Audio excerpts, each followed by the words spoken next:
convido os senhores Rivaldo, do DRPE, Rafael, da Solfiplan, Flávio, da Lise, Diego, do Centro, e Paulo da Estrada, para aqui novamente no palco, só para uma fala de encerramento.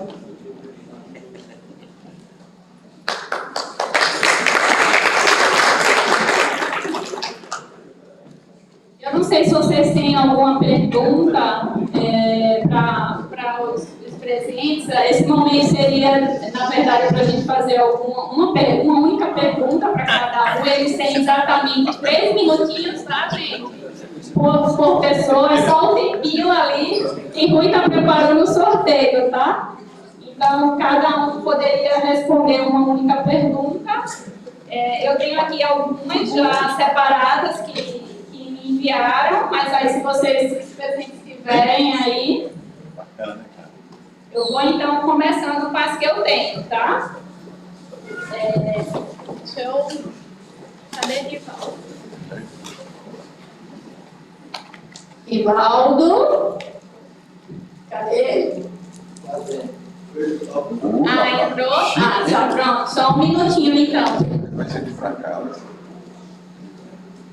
Esperar o chefe, né?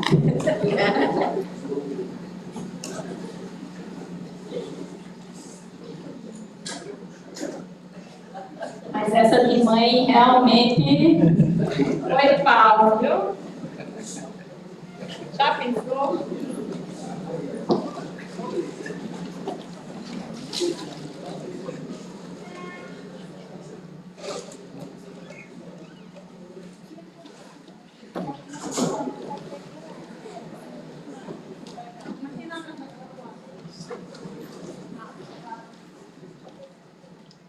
Opa, já chegou? Bom, então vamos começar com as perguntas. Rivaldo, tem uma pergunta aqui para você. Quais os maiores desafios que o DRPE tem a partir de agora? 3 minutinhos para a resposta. Maiores do que todo mundo viu aqui. Eu achei interessante, o nosso colega aqui, o último palestrante, falou aqui que não queria estar no meu lugar, né? E assim, quando ele falou isso aí, eu senti que... Eu acho que a motivação que ele falou, isso é justamente a motivação pelo qual eu estou aqui. Entendeu? Porque eu vim para o DR com a missão... na verdade, falaram para mim, a gente reclama tanto das coisas, quando tem a oportunidade de fazer, não vai. Então, eu como servidor público, estudei na universidade pública, então me sinto na obrigação de fazer o melhor que eu posso pelo Estado, né? E eu achei muito interessante a sua palestra, porque o ponto que você tocou é um ponto que eu venho buscando nos últimos meses. Eu comecei no DR sem um briefing, né? Lógico, eu tenho experiência grande na parte de estrada e rodovia, eu sei fazer a coisa, mas assim, como você vê um ecossistema do Estado, então você tem que dar um jeito de otimizar aquele recurso. E realmente a preocupação é essa. Chega o dinheiro, vou fazer o quê? Eu cheguei a falar isso hoje. Onde investir, né? E chega o dinheiro, realmente você tem a responsabilidade de reverter aquilo em benefício para a população. E aí é o grande desafio, né? A gente lá hoje são basicamente 2 óticas, né? Você tem obra de investimento, que você faz a restauração completa, ou você tapa buraco. Então a ótica é sempre essa. E eu já tinha chegado, já conversei até com a equipe, gente, a gente precisa do meio termo aí, fazer intervenções menores, otimizar esse recurso, porque é visível isso, que você com menos recursos você consegue trazer um benefício maior ainda.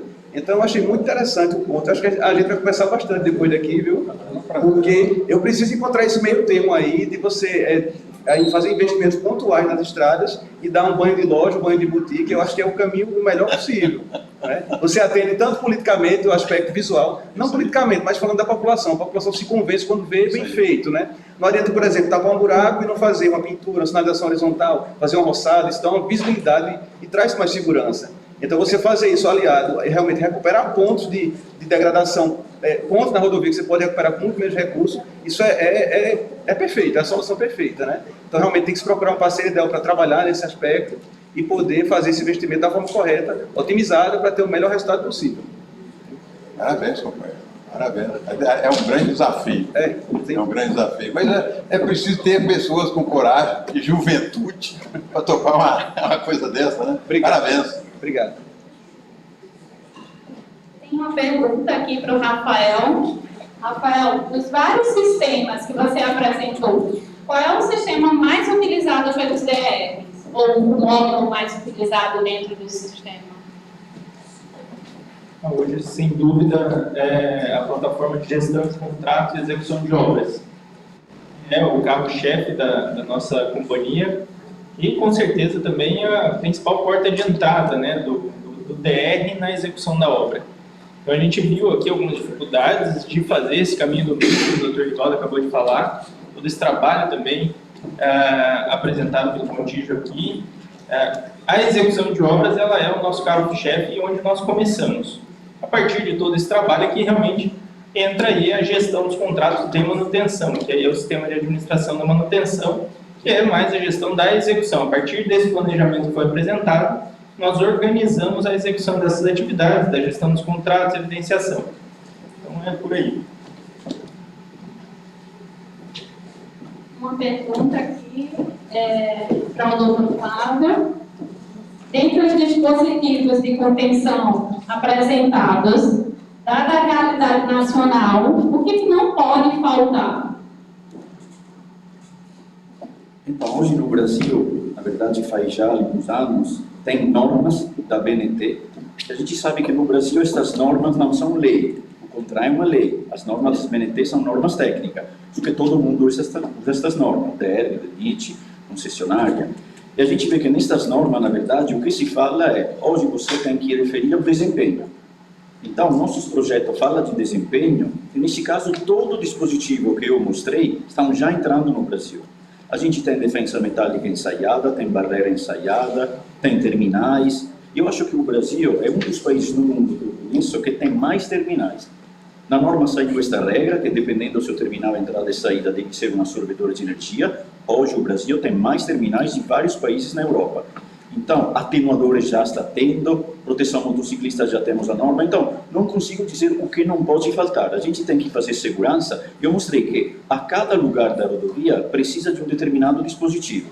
Você precisa de uma contenção longitudinal, defensa ou barreira, deve ser ensaiada. Você tem que proteger o começo, tem que colocar o terminal. Então é difícil de dizer o que não pode faltar no Brasil. Se você instala um dispositivo longitudinal, não pode faltar o terminal, que eu mostrei que se você empata justo no começo, vai ter problema.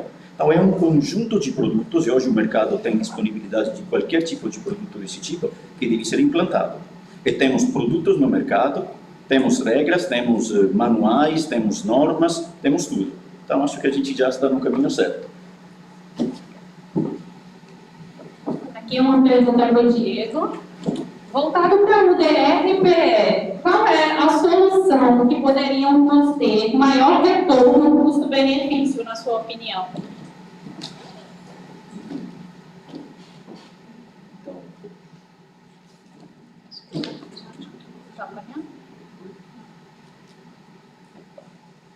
Deixa eu trocar. Foi? Vamos lá, então. Se eu fizesse aqui o radar, uma plataforma, né, extremamente parametrizado, né? Então, tudo que a gente, quando a gente faz a implantação do radar, a gente tem que fazer a implantação, muitas vezes, assim, um modo mais completo, avaliando as necessidades de cada um dos órgãos. No caso do DR Pernambuco, a gente fez a implantação, vamos dizer assim, de uma parte do radar. A gente tem o tabulário eletrônico que a gente precisaria definir nesse ponto ali para a gente tirar, exatamente para a questão do sustentável, né? O cabo físico, o cabo eletrônico, a gente vai dando agilidade no processo de registro de infração. Esse é um ponto. Outro ponto é a gente habilitar a questão do repasse financeiro, por exemplo, né? A gente sabe que tem recursos que ficam nos DETRANs e a gente tem que fazer essas cobranças automatizadas e o processo da legislação definido pela assinatura a cada DETRAN, mensalmente, uma janela de 1 a 10 cada vez, faz essa geração desses valores, essas cobranças dos DETRANs. Fica recurso, o DETRAN precisa ser cobrado, e pelo menos esses dois pontos. Vou colocar mais um aí, que é a questão da gestão de processos, né? A agilidade de fazer o cadastro, por permitir que o cidadão possa fazer a entrada no cadastro no processo administrativo de forma online, para evitar fila, para evitar o desgaste do cidadão se deslocar. Talvez esses 3 pontos aí, que eu pelo menos assim vejo que a gente hoje aí não plantou dentro do DF Pernambuco, a gente consegue impulsionar a transformação digital dentro do órgão. Acho que esses 3 pontos aí seriam... Tá? E, assim, estou aqui, podem procurar, com certeza eu levo vocês a fazer isso de forma mais séria. E para concluir, uma pergunta para o senhor Paulo. Os levantamentos efetuados em milhares de quilômetros no Brasil, qual é a avaliação do estado da arte em percentual dos pavimentos estaduais atualmente? Um percentual que você pudesse dizer, olha, eu acho que o Brasil hoje se enquadraria mais ou menos num percentual de tantos por cento aí de qualidade de arte de pavimento. Pelo que eu entendi aqui da pergunta. A pergunta é capciosa, né?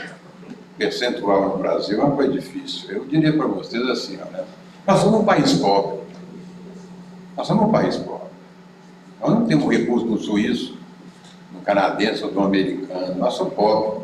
Mas nós não estamos preparados para sermos pobres.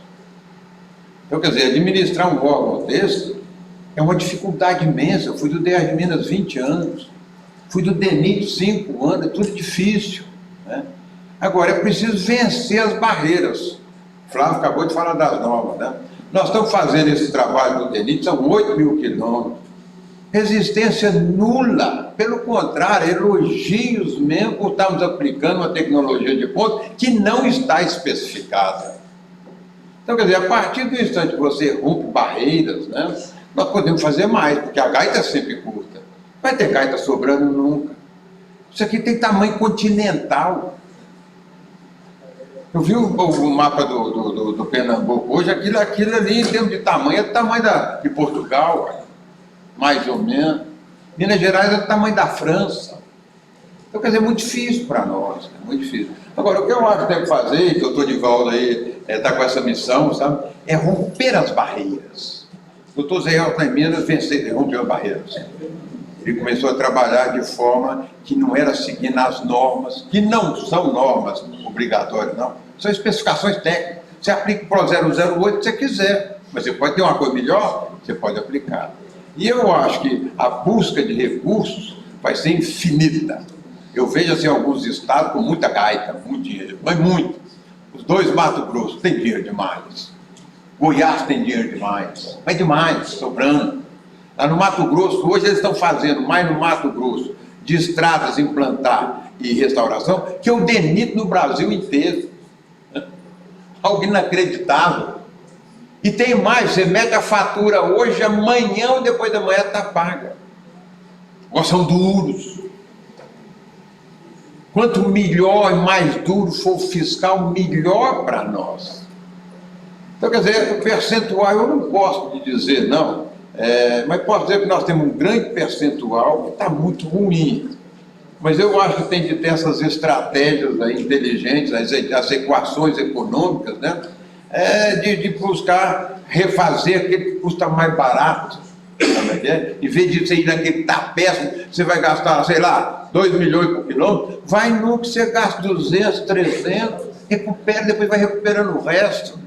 Não deixa o patrimônio acabar, não.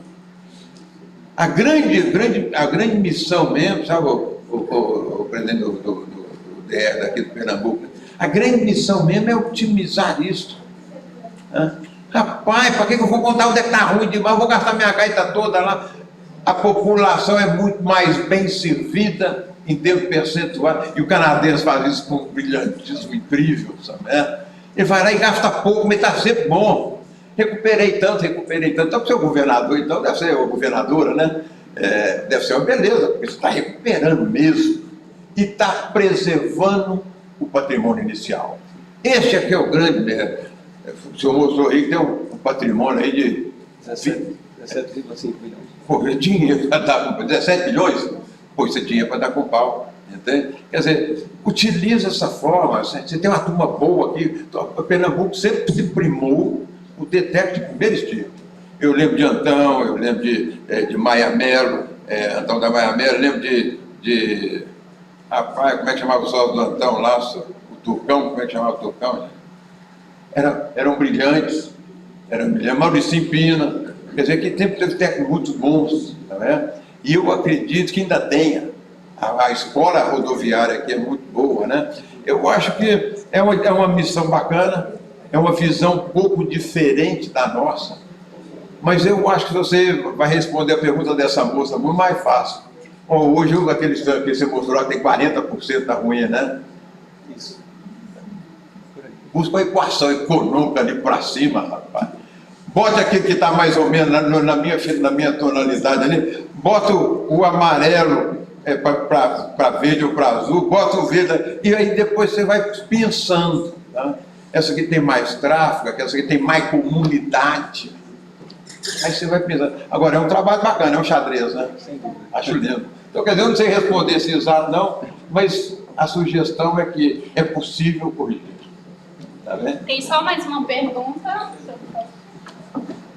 Pessoal, na verdade não é pergunta não, é mais para agradecer realmente, nós estamos chegando no final do primeiro dia aqui, e lembrar o seguinte, o objetivo é exatamente esse, a gente tem DRs de outros estados aqui, e Val, isso aqui, o Patalé faz uma palestra aqui de 55 minutos, maravilhosa, o Paulinho, o Marco, todos nós que estamos aqui, né?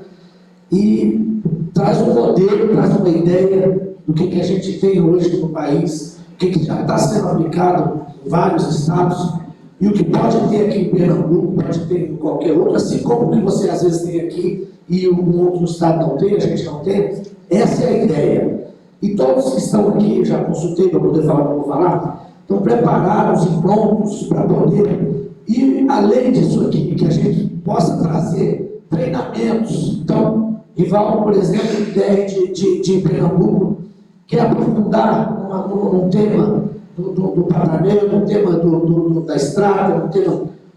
Essas pessoas podem estar aqui fazendo treinamentos mais profundos, mais dando capacidade. A gente tem feito muitos lá no DF. Essas parcerias geram produtos mais fortes, mais consistentes. E isso hoje, principalmente com órgãos de controle em cima, com toda essa pressão, Rival, que a gente sofre.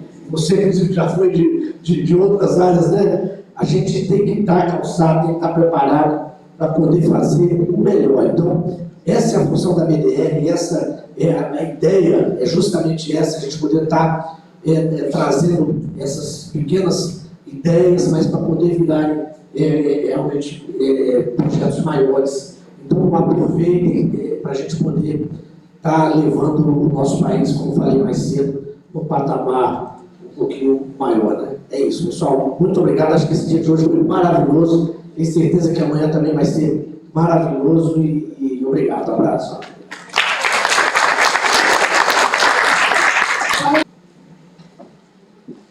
Então, agora vamos à mesa redonda com as perguntas para Fernão e o Cássio. Fernão. Agora alguém tem alguma pergunta? Chegou aqui 2 perguntas para a gente, mas alguém tem alguma específica que queira direcionar aos palestrantes? Tem que falar o alto e bom som, eu só estou com um Não, só queria microfone. perguntar para o Cássio essa questão das geogrilhas.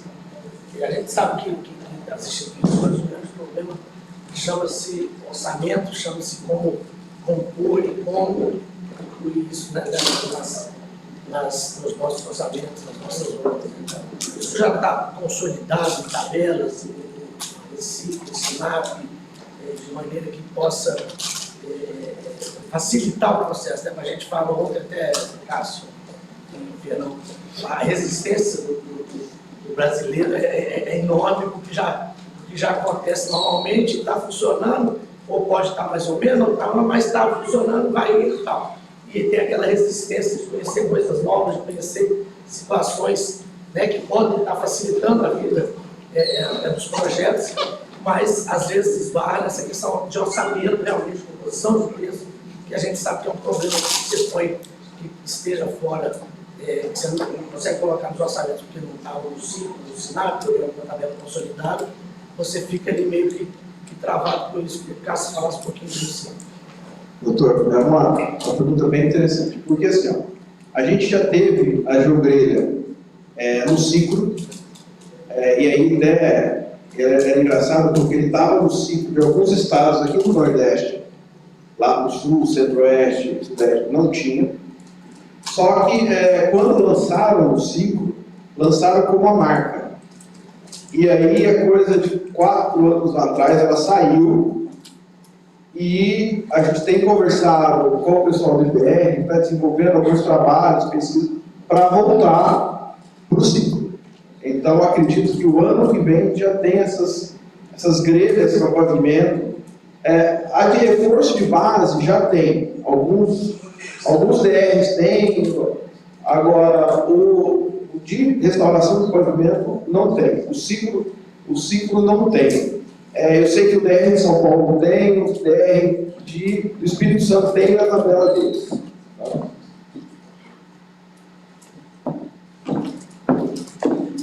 Mais alguém?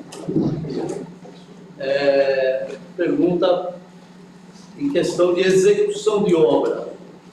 Qual a diferença de prazo para o concreto ao flexível?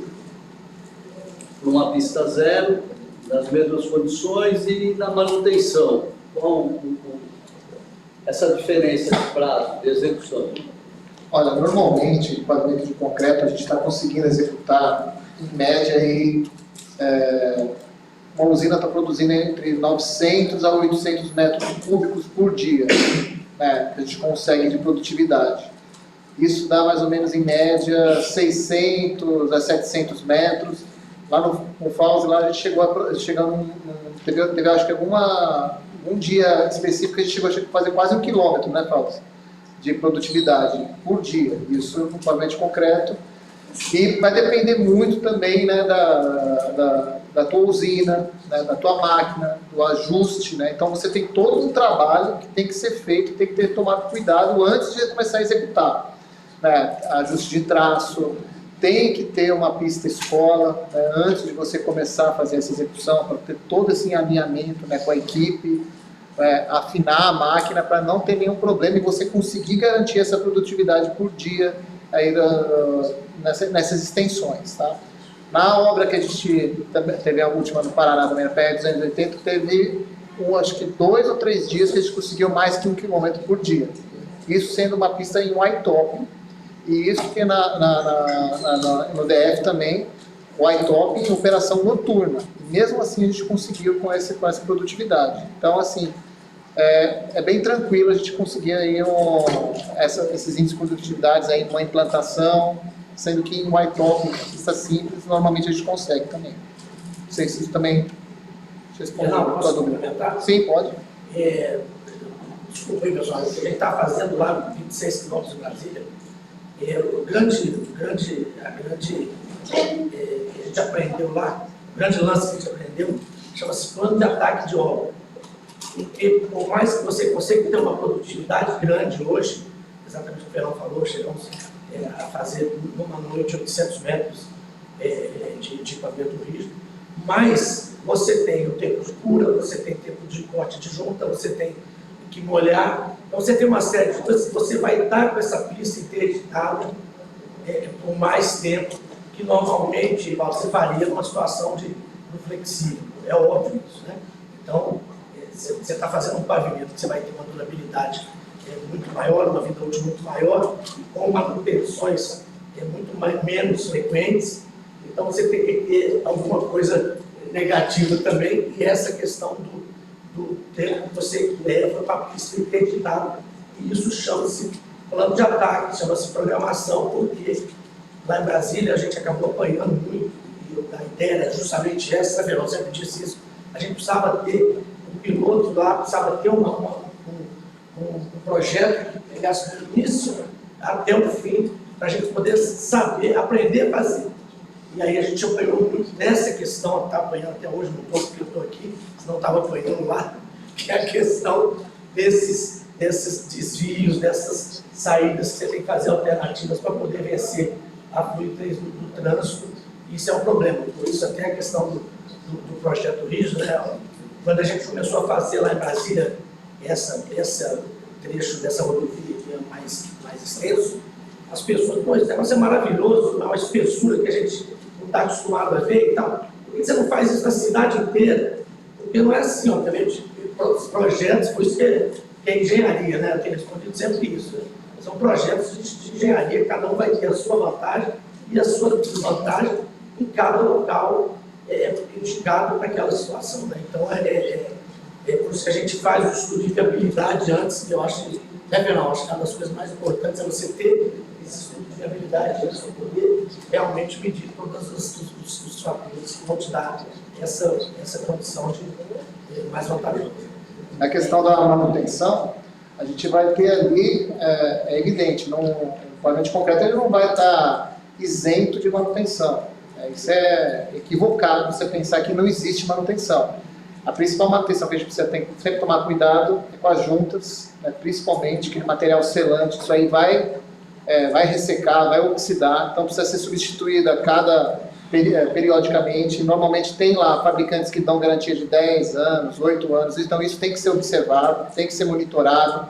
Se tiver algum tipo de trinca, tem que ser avaliada para isso também ser feita a selagem ou substituição de placa, parcial, total. Então, isso vai, assim, não existe um número mágico, né? Existem alguns trabalhos, né, acadêmicos que trazem lá percentual de placas que precisam ser substituídas a cada X período de ano, no 20º ano, às vezes, entrar com cepilhamento para melhorar a condição do conforto de rolamento, mas isso tudo vai depender do que o Fausto falou, da qualidade que você está entregando ali no inicial, né? Isso é o índice de serventia inicial. Isso que é o grande lance que a gente precisa preocupar. Mas existe sim manutenção e a gente precisa também prever isso no estudo de viabilidade que a gente sempre faz. Ô Fernando, aí aproveitando o gancho, chegou uma pergunta aqui a respeito da viabilidade econômica. É ou não é uma solução mais cara? Isso no passado, eu estava até conversando na hora do intervalo, que quando eu fiz minha graduação, o meu professor de pavimentos falou, olha, tem uma solução aí chamada pavimento de concreto, só que eu nem vou falar aqui para vocês porque ela é muito cara, né? Então nem vou ensinar nada de vocês porque isso aí não vai viabilizar nunca. E o que acaba acontecendo é que essa percepção, ela ficou, né, enraizada na gente. Mas a gente, como eu mostrei hoje, que diversos projetos, também por conta do aumento do cimento asfáltico, o pavimento de concreto hoje ele já vem se viabilizando no custo de construção. Então a gente tem aí diversos projetos que a gente está avaliando hoje, que o pavimento de concreto no custo de construção já é mais viável. E quando leva a questão da manutenção, por conta do asfalto ele necessitar de intervenções mais frequentes, a gente acaba tendo uma viabilidade econômica muito mais interessante na questão de manutenção também. Então, assim, essa percepção, assim, ela é evidente, né? Ela ficou, né, natural que as pessoas tenham essa dúvida ainda, mas é algo cultural. E é a mesma coisa de a gente, às vezes, desconstruir, né? Tem que desconstruir isso de alguma forma. Mais alguma pergunta, gente? Perguntar aí para o caso. Na geografia, quando você executa, beleza, mas uma possível manutenção dessa rodovia, como é que é tratada essa geografia? Se eu precisar de um reforço, precisar tirar ela novamente. Como é que já tem alguma metodologia para fazer esse tratamento? Como é que é feito? Eu tenho uma dúvida em relação a isso. Eu mostrei no final aqui a questão de reciclagem. A gente pode, duas alternativas. Primeiro, a gente avaliar o pavimento e ver se o problema é só do revestimento superficial, que é trinca, fadiga da mistura asfáltica. Se for só isso, a gente fresa parte, não deixa chegar na geogrelha, fresa, por exemplo, se eu tenho 5 centímetros em cima, eu freso 3 e recomponho, isso é um projeto. Agora, se eu precisar de remover a grelha, eu vou fresar, e aí eu preciso de fresar pelo menos 1 centímetro abaixo da linha onde está a geogrelha e instalo uma nova, não tem como aproveitá-la. Ela é fresada, ela entra, eu posso usar esse fresado como reciclado, né? Fazer um RAP, não tem problema nenhum, ela se enquadra sem problema nenhum. Então, assim, eu tenho duas opções: ou eu freso e aí coloco uma nova, ou eu prezo parcial, não chego na grelha e coloco. Porque assim, ó, a grelha ela vai estar bloqueando a trinca que vem de baixo. Então ela não vai deixar passar para a superfície. Então eu preciso de entender e ver qual é a patologia do meu pavimento, qual é o problema dele, para tomar a decisão. Se eu vou fresar só superficial 3 centímetros, ou se eu vou fresar e removê-la e colocar uma nova. Era mais a questão de como fazer. Vamos supor, um pavimento ali precisa de uma demanda maior de tráfego. Então, eu vou aumentar a estrutura do pavimento. Eu preciso tirar essa geografia. A fresadora, ela já tira essa aí? Ela já tira, ela corta, sim, ela corta a geografia. Tá, foi o que eu mostrei aqui no final, que uma fresa corta tranquilamente. A questão lá do solo baixo suporte, né? Que a gente chegou a não conseguir o suporte mínimo necessário. Aí colocamos a velha. Qual o ensaio que é feito para saber qual a resistência que ficou após a geografia? Ó, a gente pode fazer, quando a gente menciona, a gente usa os modelos da arte, tá? E aí a gente tem algumas informações. O que a gente faz depois é viga. Eu posso fazer uma viga com FWD, ou fazer ensaio de placa. No Brasil a gente não é muito comum fazer ensaio de placa em rodovia. Mas fora do Brasil, os países da América do Sul, é muito comum fazer ensaio de placa. No Brasil a gente costuma fazer viga mesmo. A gente passa a viga e verifica, ó, chegou, não chegou. E aí a gente acompanha essa evolução. Faz a WD vai fazer também. Uma base de cimento, né, que ela trinca. Ela fica todo ao longo do tempo. Né? A gente percebe que não há nenhum afundamento na rodovia. Porém, o revestimento está todo, o couro de jacaré, todo trincado. Né? A geogrévia, ela resolveria apenas fresando. A gente percebe que ela, caso perceba que não há a deflexão, né? Não seja necessário mexer na base. Sim, a grelha segura e deixa essa trinca da base fadigada, base cimentada, passar para a superfície. Aí o que eu tenho que fazer é fresar parte dessa camada asfáltica. E uma coisa que a gente tem que sempre avaliar, a grelha é uma armadura da mistura asfáltica, então ela tem que estar sempre abaixo da linha neutra, tem que estar na zona de tração. Então, se por exemplo, eu tenho lá 10 centímetros de camada asfáltica em cima dessa base cimentada toda trincada, eu preciso de fresar pelo menos 6 para colocar a grelha, para ela estar na zona de tração, para ela poder ter eficiência. Tá? Se eu colocar ela lá a 3 centímetros, ela vai segurar? Vai, mas não vai dar a vida de projeto que está previsto. Tá? Mas ela segura sim. Tem projetos que estão sendo implantados no Paraná, por exemplo, que a base estão fazendo reciclagem de cimento, e aí já para prevenir uma possível fadiga dessa base cimentada, já está sendo colocada geogrelha na camada asfáltica na construção. Então não só quando eu vou restaurar, quanto na implantação eu posso utilizar tranquilamente. Aproveitando aqui, chegou uma pergunta relacionada às grelhas de restauração de pavimentos. Qual é a diferença das grelhas? Em relação às várias grelhas que você apresentou, qual é a diferença em relação aos desempenhos no pavimento? Tá. Bom, isso depende muito do meu tráfego, da minha estrutura do pavimento. Mas, atualmente, a gente está desenvolvendo, junto com o DENIT, com o ProMedina, calibrando o ProMedina, e avaliando o desempenho dessas grelhas. Então, a gente já tem 2 trechos implantados, que está todo sendo monitorado para isso. O que a gente observa em ensaios de fadiga que a gente vem fazendo é que o desempenho das geogrelhas mudam muito. Então, por exemplo, se eu vou ranquear, a geogrelha que tem melhor desempenho seria uma geogrelha de PVA. embaixo teria de poliéster e a que teria menor desempenho seria uma joelheira de fibra de vidro. Tá? Mas isso a gente tem que avaliar projeto a projeto.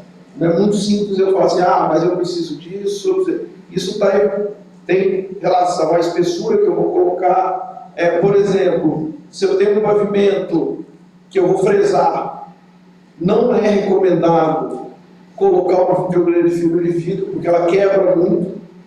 Então, para mim colocar uma joelheira de fibra de vidro, quando eu tenho uma superfície pesada, eu tenho que fazer uma reperfilagem para depois colocar a joelheira.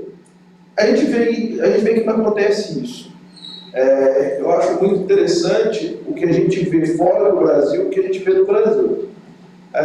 Tem muitos fornecedores, você pega o catálogo deles em inglês, por exemplo, nos Estados Unidos ou da Europa, tem uma observação que não deve ser colocada em superfícies fresadas. A hora que o pessoal traduz para o Brasil, eles tiram essa frase. Tá? A Husker não. A Husker, em todos os documentos, em todas as palestras que a gente faz, a gente fala, se eu tenho uma superfície fresada, eu tenho que fazer uma reperfilagem para colocar uma joelheira de fibra de vidro. Tá? A poliéster e a PVA não precisa disso, porque ela não é tão rígida. A fibra de vidro ela quebra muito fácil. Tanto é que quando a gente usa em pavimento, as joelheiras de poliéster e de PVA são 50 kN. E as de fibra de vidro são de 100 kN. Exatamente, porque no processo de instalação, ela tem dano, ela quebra. E aí a gente tem várias pesquisas que foram feitas que ela cai mais da metade da resistência. Então, assim, se a gente pensar num ranking, eu colocaria pelos ensaios de fadiga, o que a gente tem acompanhado, a melhor é a PVA, poliéster e a que tem menor desempenho é a... Mais alguma questão, gente? Em primeiro lugar, parabenizar aí, tanto o Fernando como o Cássio pelas palestras que foram aqui apresentadas para a gente. A minha pergunta vai mais para o Fernando. Fernando, eu tenho acompanhado pelas redes sociais, principalmente o uso do pavimento de concreto na pavimentação urbana, em especial nos estados lá no sul do Brasil, no Paraná, em Santa Catarina e tal. Bom, um dos grandes desafios que a gente tem tanto desafio quando a gente trata da infraestrutura rodoviária, como de pavimentação urbana, que em algumas situações pode até ser até pior. Então, quando a gente pensa, por exemplo, na questão das redes de água e de esgoto, quando você tem um pavimento flexível, qualquer problema que pode aparecer lá de vazamento, por exemplo, isso vai ser mais facilmente recuperado, porque você vai conseguir escavar, escavar e conseguir fazer o reparo. Como é que está sendo pensado isso em termos do pavimento concreto, essa manutenção, em se tratando da rede de água e esgoto, que realmente, no meu entendimento, é um problema que a gente tem nas cidades. Esse é um problema que vai ter, sim, o pavimento concreto, porque, assim, principalmente a questão de liberação da pista, que você precisa de um tempo mínimo para atingir a resistência para você poder liberar o tráfego. O que a gente vem observando nessa questão de manutenção, que o pessoal vem utilizando aí cimento com o concreto, com uso de fibras, com aditivados, outros tipos de cimento, por exemplo, cimento aluminoso para tentar liberação, isso em pouco tempo, porém isso é muito mais caro. A solução não é o mesmo preço do que a solução tradicional de concreto que o pessoal utilizou para pavimentar a via. Então, esse problema de ordenamento de redes, isso é um grande desafio quando está pensando na parte de pavimentação rígida em vias urbanas. Mas é algo que, assim, o gestor público, ele está comparando a questão de preço e ainda o pavimento de concreto está ficando muito viável.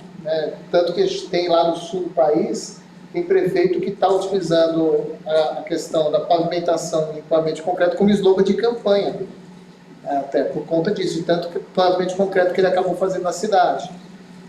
E aí tem que ter esse cuidado da questão do ordenamento das redes, porque se você tiver a demanda de fazer muita intervenção, isso pode ser um problema mesmo, o pavimento de concreto.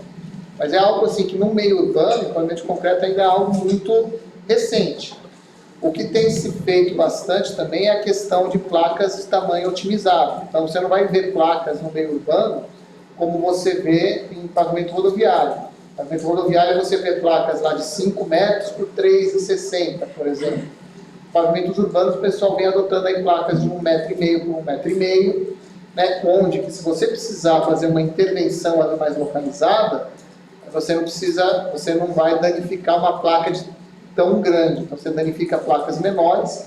Além de ter essa vantagem para fazer a manutenção ficar mais fácil, você tem uma questão de você consegue, ao diminuir o tamanho das placas, diminuir as tensões, né, que você teria numa placa de tamanho maior. E aí você consegue, de alguma forma, otimizar também a espessura para vias urbanas. Como você não tem a necessidade de ter barras de transferência em pavimento urbano por conta do volume de tráfego que é menor, então você pode ter uma quantidade maior de juntas, sem barras de transferência. E aí você pode diminuir o tamanho da placa. Mas se você começa a ter maior volume de tráfego, você precisa aumentar o tamanho da placa por conta das barras de transferência. Então, é uma solução interessante. Aí você não precisa verificar uma placa inteira desse tamanho. E é um reparo mais localizado. Vou fazer só um comentário. Aproveitando, deixa eu fazer só um comentário. Eu acho assim, ó, quando a gente, é um problema que acontece em pavimento líquido, é um problema que acontece em pavimento flexível. Às vezes, os órgãos não se conversam. E aí, você acaba de fazer o pavimento, uma semana depois, vem o cara quebrando, abrindo, para implantar as redes. Eu acho que a gente tinha que pensar um pouco fora da caixinha. E pensar, às vezes, assim, já que nós vamos fazer, por exemplo, um pavimento, quando você vai fazer um flexível, você simplesmente, o pavimento já existe, você vai fazer um recarregamento. Quando você vai fazer um pavimento rígido, é uma outra metodologia, é uma outra coisa. Eu acho que já tinha que pensar em tirar a rede e levar para os passeios. E aí, todo esse transtorno resolveria. O grande problema não é, Fernando, que eu acho, assim, não é questão de recuperar a placa. Recuperar a placa é a parte mais fácil. Às vezes, o que eu vejo é a compactação da vala. E às vezes a compactação não é bem feita e a gente tem os afundamentos. E aí a placa, a camada só que for, não dura, tem os afundamentos por causa da falta de compactação. Então eu acho que o ideal seria transferir tudo isso para os passeios, numa obra dessa, transferir para os passeios. E aí a carga é menor, as pessoas, a gente não teria tantos problemas de compactação e nem danificaria via numa intervenção. Eu participei da comissão de norma de galerias técnicas da BNT. Olha, se você visse a confusão que é, por exemplo, das empresas de telecomunicação, tiveram que chamar uma vez quase a polícia, de confusão que dá. Porque assim, o pessoal falou, eu não vou, porque o pessoal da questão de ordenamento, você vai levar tudo para a calçada. E aí o cara não quer dividir a galeria técnica com o concorrente, porque o cara falou que vai sabotar ele. Lá em São Paulo tem certas regiões que a gente tem 30 empresas de telecomunicação passando cabeamento numa rua. Então como que você cria um ordenamento? Como você cria uma galeria técnica que está todo mundo compartilhando aquilo? É o desafio. Tem o desafio técnico, tem o desafio político também. Então é complicado. Cássio e Fernando, queria agradecer. Queria que vocês usassem esses minutos finais para algum fechamento, alguma fala final. Não, eu queria apenas agradecer novamente a oportunidade e parabenizar tanto a BDR quanto a DR Pernambuco aí pela iniciativa e fiquem à disposição, contem com a ABCP, né, para qualquer outro evento que tenha aí em todo o Brasil. Minha esposa não vai gostar tanto, eu vou ficar rodando mais ainda. Mas estou à disposição aí para onde vocês precisarem da BCP, tá bom? Cássio. Eu também queria só agradecer a BDR pelo convite, ao DR, por estar aqui, para a gente estar podendo apresentar um pouco. E, da mesma forma, a Husker fica à disposição de vocês, tanto para mim fazer algum treinamento, ou fazer algum estudo que vocês queiram desenvolver. Então, eu tenho a agradecer. Obrigado. Daniela.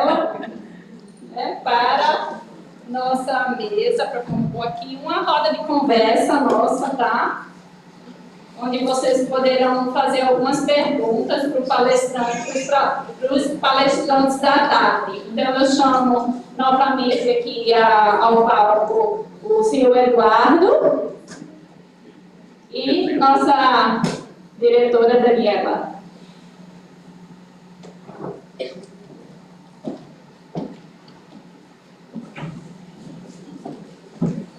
A gente abre aqui para perguntas ao público e também eu estou aqui com algumas perguntas que foram me entregues aqui no intervalo. Alguém quer fazer alguma pergunta? Quer abrir? Por favor. Você que sabe. Se quiser vir aqui, pode vir aqui. Tem aqui o... Ah, acho que está funcionando. Pronto. Vai passando. Boa tarde. Eu me senti obrigado a vir aqui pelo orgulho que eu tenho de ver o DR como está. Queria agradecer à governadora, ao diretor Rivaldo e a toda a sua equipe. A Délia Prado falava, né, que eu prefiro a fome ao queijo e à faca. Porque se eu tiver fome, eu vou atrás do queijo e da faca. E se eu não tiver fome, para que eu quero queijo e faca? Então, para que eu quero tanta modernidade, tanta tecnologia, se não há vontade de fazer? Eu sei por onde nós passamos, por onde nossas estradas passaram. E sei o orgulho que está sendo ver hoje a realidade. Me permita, doutor Rivaldo, nós estamos fazendo a conclusão de 2 estradas que estavam paradas desde 15 anos atrás. Carnal Beira Floresta. Se a gente olhar a preocupação em tornar uma estrada que perdoa, cheia de defensas, cheia de segurança, cheia de sinalização, está lá ocorrendo. Se nós formos para a missa do vaqueiro, que era histórico a quantidade de mortes, não teve um acidente, porque nossas estradas foram recuperadas. Sinalizada pela primeira vez. Terra Nova, Cabrabol. A coisa mais linda do mundo e o povo orgulhoso. Está lá hoje defesa, sinalização horizontal, vertical e o povo pastoral lá em cima. Então, esse DR de hoje nos dá orgulho, que ele continue para que ele trate também, além das estradas, do patrimônio cultural rodoviário que era o DR e que durante tanto tempo foi abandonado. Então, hoje eu vejo a curva inverter, eu vejo a fome, a vontade de fazer as estradas, de respeitar a população, porque eu costumo bem rápido dizer: educação eu pago, meu filho estuda onde eu quero. Saúde, tem hospitais particulares, eu vou lá e pago. Plano de saúde, eu tenho, e acabou-se. Agora acaba, velho. Quando eu vou para a estrada, ainda não consegui ver uma estrada que eu possa fazer o mais bilionário que eu seja. Então eu quero que a gente entenda que antes de eu ir para a escola, eu preciso de uma estrada. Antes de eu ir para o hospital, eu preciso de uma estrada. Antes de eu ir comprar meu alimento, eu preciso de uma estrada para trazer. Então, o Ostruir dizia: governar é fazer estradas. E eu tenho muito orgulho de fazer parte desse livro. Doutor Rivaldo, parabéns.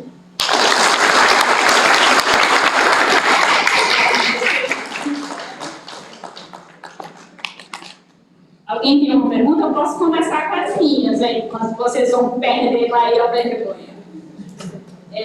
A primeira pergunta que eu tenho aqui é para a Dani. Daniela, qual o critério que a gente pode utilizar para se instalar uma lombada eletrônica ou um radar em uma rodovia estadual?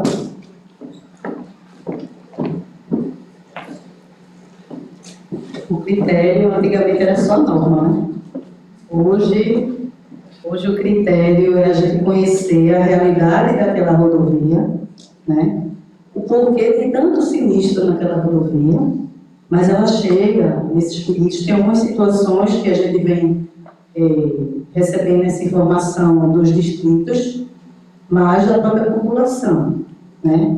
O que o Rivaldo falou aqui da parte de ouvidoria, dos canais que o DR tem, né? E chegam pedidos também da LEP, né? Dos deputados, dos prefeitos, de escolas. Então o DR vai logo. O DR vai lá e ele vai nesse entendimento da melhor solução. né? Qual a melhor solução? É equipamento, é uma sinalização vertical, horizontal, na técnica e no conhecer, né? Na sensibilidade, na empatia também, é isso?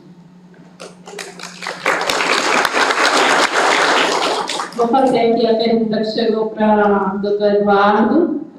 Considerando que os acidentes e desastres acontecem sem prévio aviso, não escolhendo o local, data, hora para ocorrerem, o que acarretam, em via de regra, contratações emergenciais. Como a ERCAM está estruturada para um pronto atendimento, para solucionar essas ocorrências, é uma pergunta. E uma segunda pergunta é, como que os órgãos de controle têm reagido na fiscalização quando isso acontece e essa contratação precisa acontecer de forma emergencial?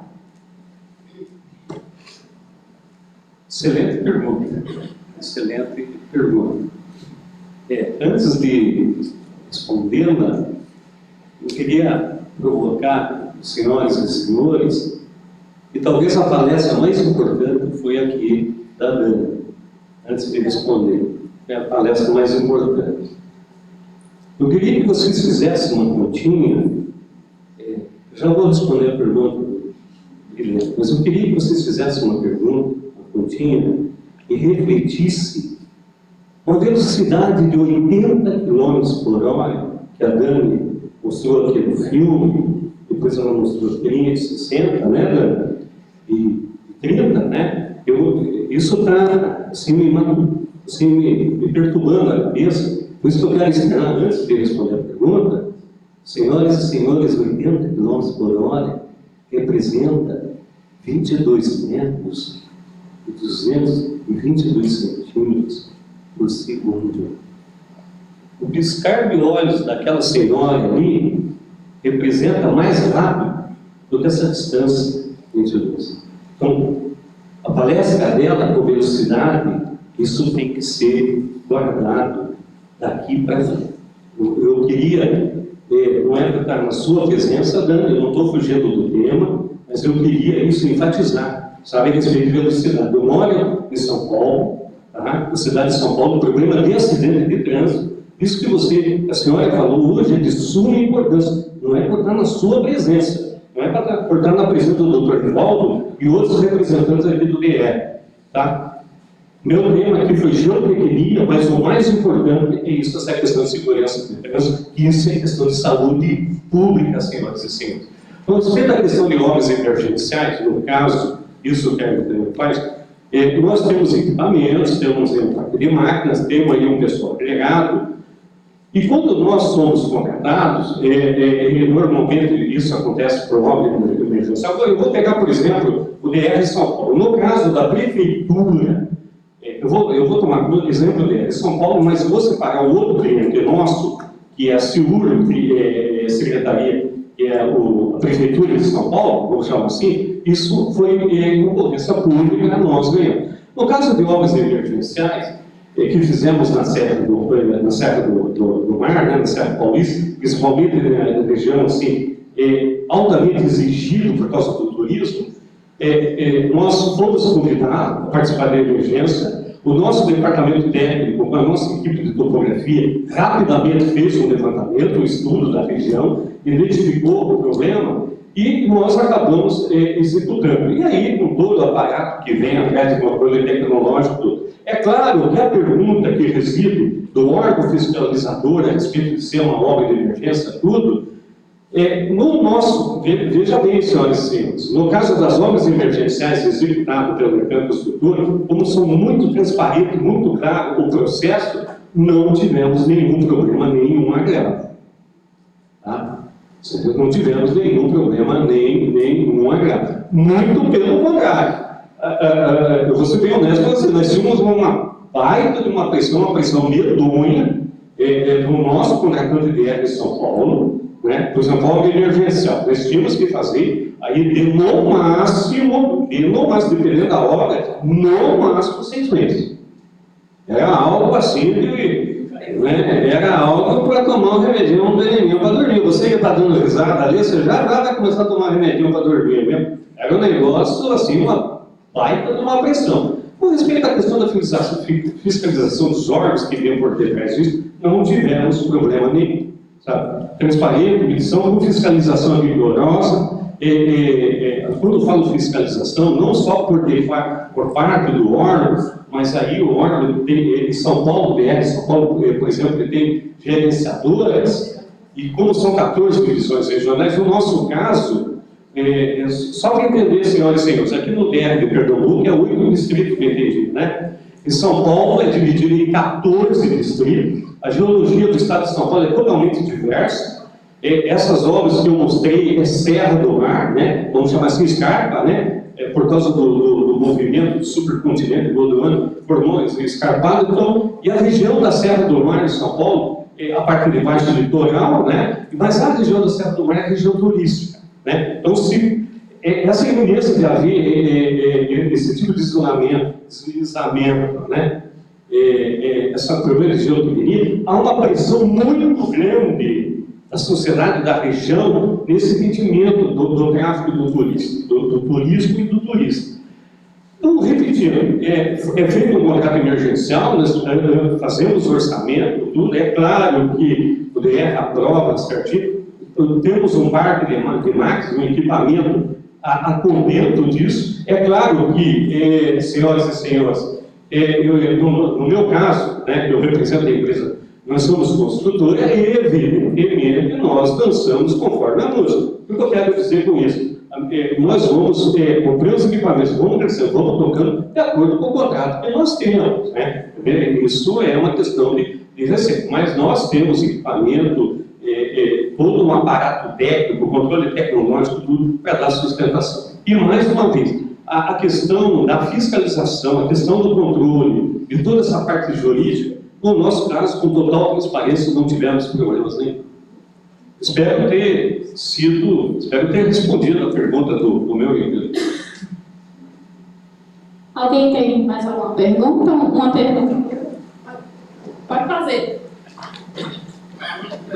Se recorda, por qual motivo nós não poderíamos colocar em projetos das regiões metropolitanas um espelho de meio fio, ao invés de 18, como comumente é colocado aqui na região metropolitana do Recife e outras cidades da região, um espelho com 25 centímetros, a exemplo, como nós temos em Salvador, na Bahia, que todo mundo percebe que é bem mais seguro. A minha pergunta se reporta a isso aí. É questão de economia, é questão de um hábito muito antigo que está arraigado dentro dos projetistas das nossas regiões. Eu não entendo, eu trabalho nesse ramo já há muito tempo, mas na verdade eu não entendo, porque o espelho do desfio habitualmente é com 18 centímetros. Quando um carro, agora há pouco aqui no Recife mesmo, nós tivemos um atropelamento, 3 senhoras foram vitimadas. Um rapaz que estava embriagado, subiu no desfio, matou as 3. Aqui não tem nem 30 dias isso. A minha pergunta é essa aí. Eu queria saber por porquê. O senhor sabe dizer qual é esse estado? Eu estou falando do Recife e sua região metropolitana. Porque a gente cuida, né, das estradas aqui de Pernambuco, mas tem essa parte de autarquia que é da Prefeitura do Recife. Então, eu não sei lhe responder o porquê eles estão escolhendo esse tipo aí de meio fio, mas é muito oportuno o que o senhor está dizendo, que faz com que nossos projetistas, eu acho que é importante, que envolve também aí a parte de segurança, nossos projetistas tenham essa sensibilidade aí na parte. Eu queria fazer um complemento a essa minha colocação. O complemento é o seguinte: eu atuo no momento, eu sou funcionário do DR, eu atuo no momento na triplicação da 232 e na rodovia PE15. E a gente vê espelhos de meio fio que são realmente, que eu considero baixos, mas que isto é executado em função do que está preconizado no projeto. Muito bem. Mas a gente fez um exemplo comum aqui, tão pertinho. Nós temos aqui a Avenida Norte, que está bem pertinho daqui, menos de 500 metros. E a Avenida Norte, aqui no Recife, foi muito tempo chamada de Avenida Morte. Depois que elevaram o meio-fio, muito, fizeram uma passadinha estreitinha ali no eixo da avenida, e ninguém vê mais falar em Avenida Norte, nem Norte, nem nada.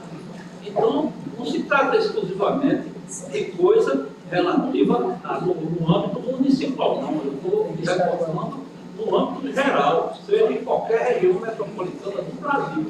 Eu tenho o exemplo que eu citei agora há pouco, de Salvador, que tem um espelho de meio-fio padronizado de 25 centímetros, aqui nós temos 18. É isso que eu faço essa pergunta a todos os projetistas, a todos os grandes entendedores de obras e por aí vai. É bom verificar isso aí. Nessas estradas, né, a gente vê isso, quem está analisando, né, os projetistas de drenagem, porque também tem aquilo, né, seguir a norma, mas tem que seguir esse entendimento, como a gente estava falando, né, o contexto, né, dessa área também. Mas, assim, eu não posso me dizer agora, neste momento. Eu vou pedir ajuda aí de uma pessoa que levantou a mão aí, que é um especialista em drenagem. Marlos. Dos especialistas, dos universitários. Dois. É só um complemento, até uma dúvida que eu tenho, né? Nós estamos passando por um processo ali na Agamenon Magalhães, né, de uma implantação de uma ciclovia, perfeito? Calçada, e está me parecendo que esse meio-fio ele já tem uma altura diferenciada do que normalmente se vê por aí. Eu não sei se ele atende esses 25 centímetros, mas que ele é muito mais alto do que o que normalmente se vê, isso eu não tenho dúvida, não. E a sua colocação, eu acho oportuna. Porém, eu entendo ela como totalmente particularizada. Eu estou falando do âmbito totalmente generalizado. Eu estou citando um exemplo, né? Porque a gente passa por ela é só um exemplo de um local que já está sendo pensado essa solução, né? Porque é bom.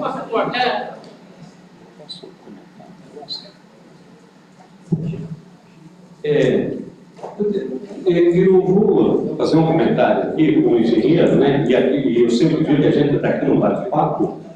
Eu quero dizer, qualquer um pode fazer a pergunta para mim, às vezes eu pequenininho, eu teria o maior prazer. Mas me preocupa muito essa questão, e eu acho muito relevante isso que a Dani falou, inclusive com o maior respeito, isso eu vou comentar um negócio com vocês interessantíssimo. Na década de 60, no final de 1950, eu nasci em 1960, no final de 1950, o governador do estado de São Paulo era o Ademar de Barros. Veja bem, eu vou comentar uma história para vocês que talvez pouca gente sabe. O Ademar de Barros pegou o pessoal do DR em São Paulo, pegou o pessoal naquela época do DR em São Paulo, e ele competia, veja bem, senhoras e senhores, ele estava competindo com o Juscelino Kubitschek, que tinha acabado de inaugurar Brasília, né? Assim, só porque talvez eu seja o mais velho de todos, eu tenho 63 anos, o restante são todos mais jovens do que eu.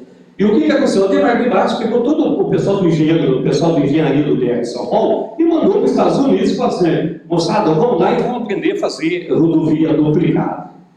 E o pessoal ficou tempo, veja bem, né? Ficou tempo nos Estados Unidos, né? Eu não sou funcionário do DR, mas eu conheço a história da Castelo Branco. Estudaram geometria, dispositivo que a gente chama de 4 alças, ou trevo de 4 folhas, enfim, a nomenclatura que vocês quiserem dar. E principalmente eles se ativeram, esse pessoal estudaram muito a questão de sinalização. A tal ponto, doutor Ivaldo, só para o senhor ter ideia, o pessoal no início da década de 60, Ademar de Barros, um pouquinho antes do período militar, o pessoal já foi desenhar a placa. E eles vieram para São Paulo e construíram a Castelo Branco. Uma coisa interessante, senhoras e senhores, hoje em São Paulo, a velocidade máxima na Castelo Branco e rodovia Bandeirantes é 120 km por hora. 120 numa rodovia. Final da década de 60, quando terminou a Castelo Branco, a faixa 1, né, e você conta da esquerda para a direita, a faixa 1, a velocidade, vejam bem, senhor, a velocidade máxima permitida era 120 quilômetros na faixa 1.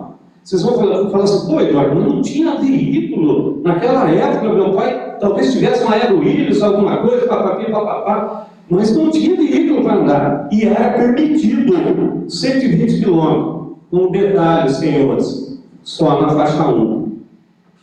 Faixa 2, não. E com isso, senhores, assim, a fiscalização. Eu quero falar para vocês o seguinte, resumindo, a questão de segurança de trânsito, nós precisamos reduzir isso, não é a minha área, eu tenho o maior respeito, eu fico preocupadíssimo, eu me devoto nisso, quando vejo essa questão de segurança de tráfego, nós precisamos respeitar, e o controle disso é fiscalização. Eu não sei se é fiscalização, senhor. Então, mais uma vez, eu estou sentado aqui, eu e a Dani, tá? Mas eu digo para você o seguinte, é muito importante isso que ela falou, é muito importante, a gente precisa conscientizar, é muito importante isso. Eu queria deixar registrado isso, eu como engenheiro, não estou falando aqui com o mercado, nada, senhor, eu estou falando como engenheiro. Eu queria enfatizar isso, tá?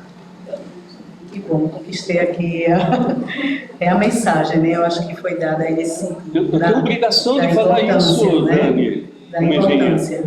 Acho que esse é o papel principal, né? De cada um aqui entender. Parabéns pela apresentação. Nossa, muito importante. Essa questão de segurança viária, a comunidade que a senhora colocou aí, como o nosso amigo está falando, a questão da velocidade, muito importante.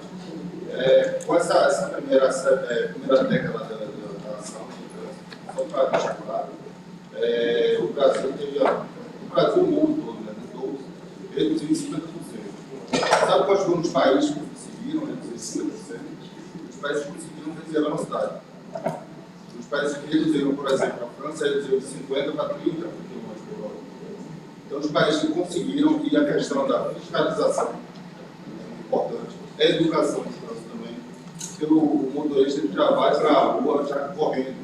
Tem razão. Chega logo, não deixa ninguém ultrapassar, não deixa, você já abre o sinal, já vai buzinando para ele andar logo. Então, assim, essa questão da velocidade é muito importante para a redução. E junto com, mais uma vez, fiscalização e educação, né? Então, são os pilares que correm junto para a gente conseguir, talvez, nessa segunda década, reduzir 50% desse índice de trânsito. Tá bom? Muito obrigado. Obrigada também. Foi colocado na sua apresentação que uma das metas é a coleta de dados das rodovias estaduais. A ideia é fazer a coleta semelhante à da PRF e a disponibilidade de dados seria semelhante também via portal da transparência, solicitação. E a segunda pergunta, na questão da determinação dos pontos críticos, seria a partir dos dados ou seria utilizado o HSM para já estudar as rodovias existentes, para antecipar aqueles pontos que já existem acidentes, mas que não são registrados? As duas situações, né? Não, a gente não pode só estar esperando aí ver... Já está tendo sinistro agora, nesse momento, entendeu? Então, esse apoio aí da população, apoio desses dados, depois que a gente vai ter eles mais nos números mais reais, né? Então, essa parte aí da melhoria dos pontos críticos das rodovias, o DERT já está fazendo isso, né? Já vem fazendo com a equipe de obra aí, no apoio aí com o pessoal dos distritos informando, e já tivemos algumas ações sobre isso, independente de ter essa plataforma aqui.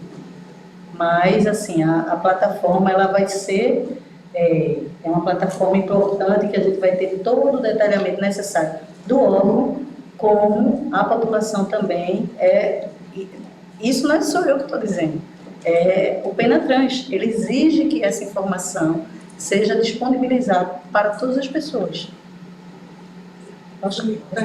Só complementar também que aí essas informações que a gente vai ter de de sinistros de trânsito vai servir de base para a gente, de obras, de projeto, para a gente propor as melhorias e implantar as melhorias nas nossas rodovias. Especialmente para o trânsito também, né? Porque eu acho que para você projetar qualquer tipo de trabalho, você precisa de dados. Hoje em dia, como esses dados estão pulverizados, porque cada um faz um registro próprio de acidente, a gente não consegue ter um cenário real, onde realmente é um ponto mais crítico. Então, a partir do momento que a gente conseguir unificar essas informações, a gente vai conseguir fazer uma projeção de que pontos a gente precisa ter um tratamento especial, né, para a instalação de equipamentos de fiscalização, não só para a área de projetos.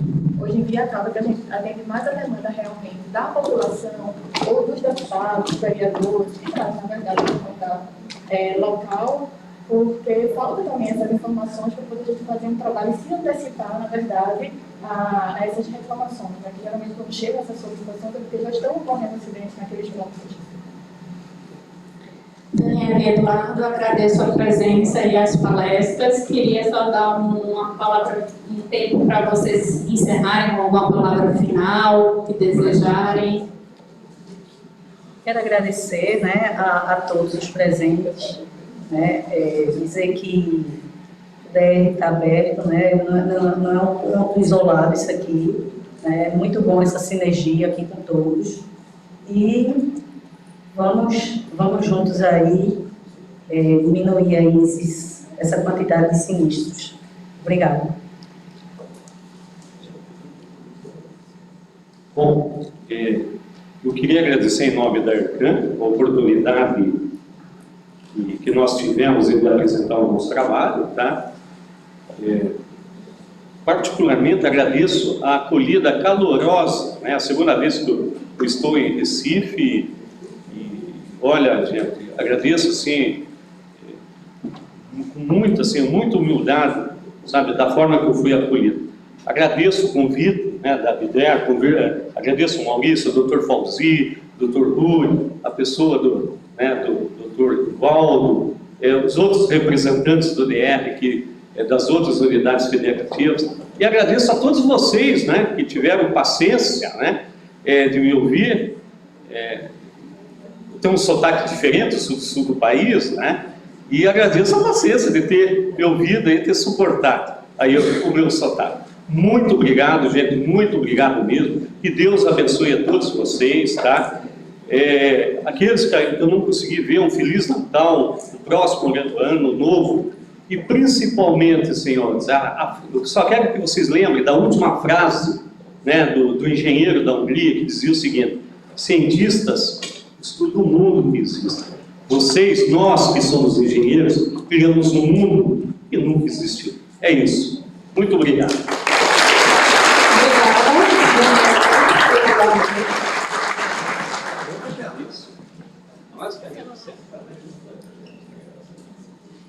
Dani, desculpe ter adentrado, mas eu acho muito importante. Gente, eu vou quebrar um pouquinho o protocolo aqui, só para agradecer o enorme suporte que eu recebi de Rui e de Maurício nesse processo aqui, junto com toda a equipe de limpeza, da mesa de som, de atendimento de fotografia, o pessoal que veio montar o painel comigo. Eu queria fazer realmente um agradecimento imenso a essas pessoas. Em nome delas, eu agradeço e quero dar uma lembrancinha aqui para vocês. Rui e Maurício, por favor, subam aqui rapidinho só para receber aqui nossa lembrancinha. Em nome do governo do Estado, do DRPE, da própria BDR, em nome de Rivaldo, nosso presidente, gostaria de entregar a vocês a lembrancinha.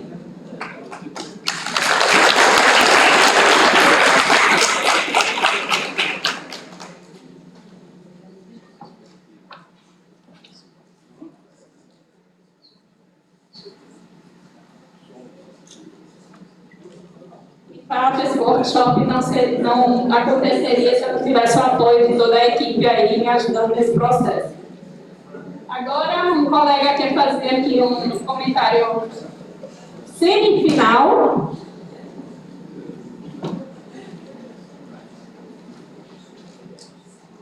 Pessoal, não se preocupe, vai ser só 40 minutos, certo? Coisa rápida. Em primeiro lugar, agradecer ao convite. Eu sou do DR da Paraíba, representando o DR, e parabenizar toda a equipe do DR de Pernambuco, parabenizar a sua equipe maravilhosa aqui da BDR, e dizer e deixar uma reflexão para vocês. Na Paraíba, nós fazemos algumas ações de educação para o trânsito, e eu costumo fazer uma pergunta, geralmente no final de alguma plenária. E eu peço para que vocês sejam bem honestos comigo. Levante a mão, qualquer um, que não tem alguém conhecido que tenha sido lesionado no trânsito. Ninguém. Por quê?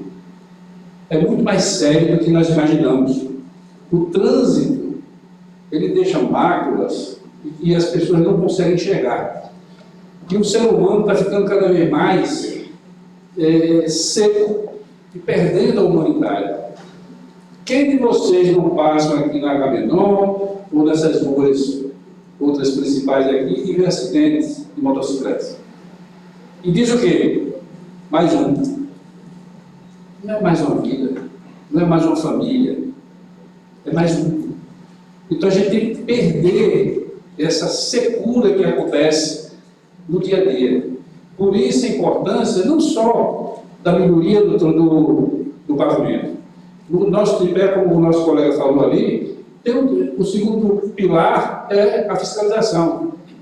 Mas o mais fundamental, a gente deve fazer com que as pessoas despertem a decisão de inventar desculpas para estar no trânsito. Alguém diz, eu vou passar na faixa de pedestre, não, eu passo por aqui que é mais perto. Uma desculpa. Culpa do pedestre. Alguém diz, não, a motocicleta está sem capacete aqui, mas é só pertinho na padaria. Outra desculpa. Alguém diz, não, depois eu calibro o pneu. A gente tem que estar no trânsito, não é só dirigindo, não. A gente tem que estar no trânsito deixando de criar desculpas.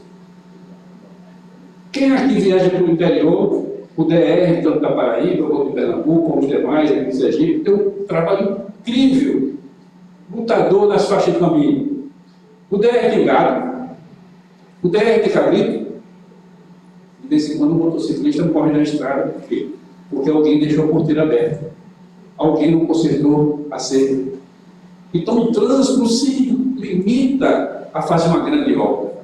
Se limita a ter o envolvimento de todos. E esse envolvimento bate numa coisa que é fundamental pensar. Quando se é sequelado no trânsito, não se cura. Eu sou um sequelado no trânsito. Eu tenho uma esposa com 23 anos e ela foi atropelada por bêbado. Essa dor passou? Faz 32 anos. Eu refiz a minha vida, sou pai hoje, tenho uma filha de 25 anos, mas isso está guardado. Então, quando a gente lança isso para as pessoas, não é para fazer um drama, é para que alguém, principalmente os jovens, levem para si a vibração de fazer o que é bom, de respeitar o outro, de fazer com que o outro seja um reflexo da sua vida. Então, leve essa mensagem final de agradecimento aqui, como do DR da Paraíba, mas também de reflexão de eu não vou criar desculpas para estar no trânsito. Dirigindo, na bicicleta, seja como pedestre ou proprietário de qualquer propriedade, até na nossa casa mesmo. O cachorro sai na rua para derrubar uma bicicleta. Então, leve essa reflexão para vocês. Muito obrigado. Um grande abraço, doutor. Um grande abraço a todos.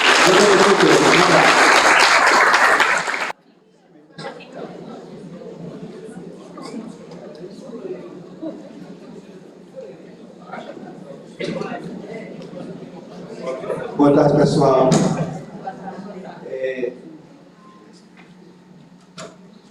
Queridos amigos, colaboradores, participantes e palestrantes, hoje, ao encerrarmos este magnífico primeiro workshop rodoviário de tecnologia, eu me sinto imensamente grato por fazer parte deste momento único e enriquecedor. Em nome do Departamento de Estradas e Rodagens de Pernambuco, é uma alegria imensa ter sido escolhido como anfitrião para sediar esse evento pela ABDR. Eu agradeço a todos vocês, palestrantes, participantes, e a equipe organizadora, em especial o Rui, Maurício, Ana Catarina. Agradeço por tornar possível esse encontro, repleto de conhecimento e troca de experiências. Foi uma jornada fascinante, explorando as estradas do futuro, pavimentadas por inovação e tecnologia. Nossas mentes foram verdadeiramente iluminadas pelas palestras inspiradoras que abordaram diversos temas, desde a eficiência do sistema de gestão de obras que vimos ontem, que nos mostrou que cada quilômetro é uma conquista planejada, até a automação de multas que o Sérgio trouxe, que nos recorda que a segurança do trânsito é uma responsabilidade compartilhada. O levantamento de defeitos no pavimento nos ensinou a olhar para além da superfície, encontrando soluções para uma estrada mais suave e duradoura. A pavimentação em concreto trouxe a promessa de bases sólidas, enquanto a segurança rodoviária iluminou nossas estradas com o farol da proteção. Enfrentamos juntos os desafios de gestão, compreendendo que, assim como uma estrada bem administrada, uma equipe coesa é fundamental para superar obstáculos. Eu desejo que as estradas que percorremos aqui sirvam como inspiração para o desenvolvimento contínuo das nossas rodovias e que as nossas estradas futuras sejam sempre iluminadas pela luz e inovação do conhecimento. Muito obrigado a todos.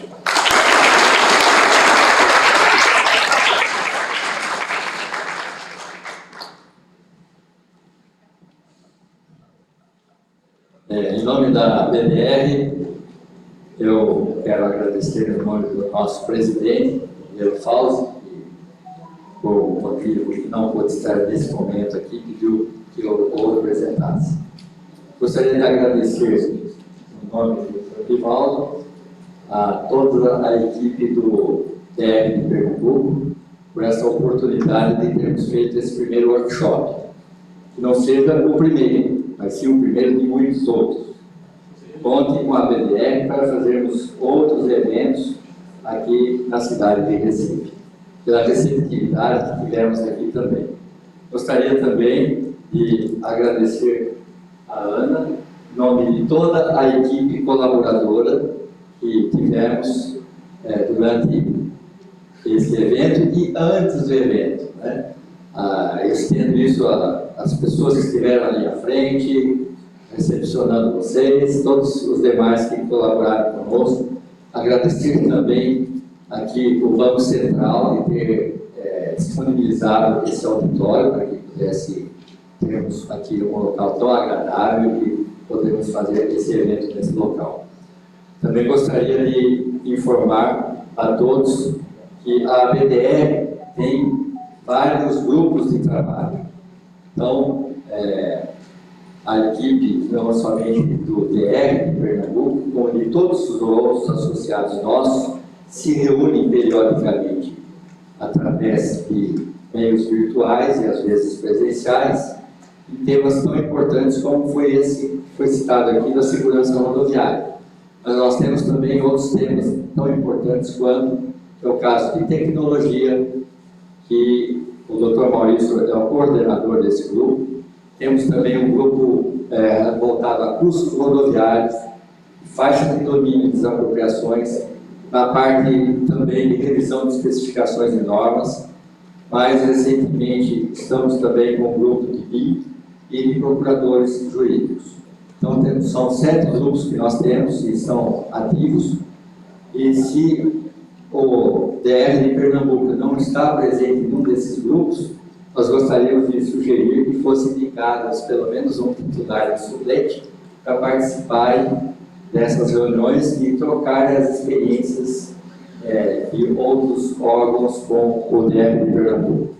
Também eu citaria que vocês pudessem acessar o site da BDR, tem muitos materiais lá disponibilizados na parte técnica, assim como o canal do YouTube, onde nós temos procurado divulgar os eventos que temos feito, principalmente o Encontro Nacional de Conservação Rodoviária, da reunião da pavimentação, e outros eventos técnicos que temos proporcionado também a todos aqueles que querem fazer, seja virtual, seja presencial. Só contactar a BDR, a gente vai procurar da melhor forma possível atendê-los.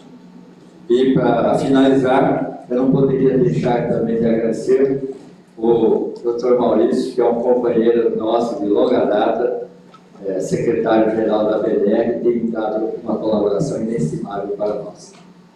E a vocês que estiveram aqui conosco durante esses 2 dias, sem o qual não teria sido possível termos realizado esse evento. Agradecemos de coração a acolhida que tivemos e até uma próxima oportunidade. Em nome do BDR da Paraíba, eu fui designada para entregar a você essa recordação. Você leve com carinho, nosso carinho dos nordestinos. Muito obrigado. Deixa eu tirar